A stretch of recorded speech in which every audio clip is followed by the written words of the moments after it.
Meron akong lumang hawakan ito sa reader ko. Medyo manipis na. So, lagyan natin ng lagyan ko ng konting goma para medyo kumakal. Pero, yung iba pwede naman walang goma. At saka lagyan natin na yung panghuli. Yung iinitin mo lang. Nabibili yan sa online shop. Tsaka, lagyan ko muna ng pandikit. So, lagyan ko ng double-sided tape.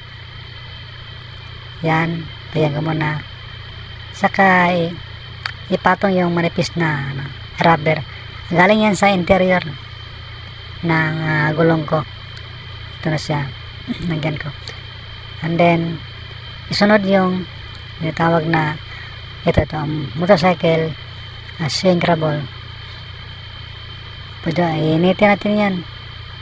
Kung wala kang heat gun, pwede rin yung mainit na tubig. Ito, initin mo yan para initin mo yan para hulma siya, diba? Yan. Diba? Ang gandang tingnan. Medyo makapal pa. Diba? Yan na.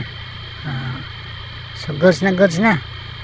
Parang bago. Saka, medyo konti. Medyo lumaki konti. Mawakan. Saka, balik natin yung stabilizer. Nakutulong yan. Diba? Yan. Ito, diba? Yan. Yan, kompleto na. Ito kanina ko ito ginawa. Tapos,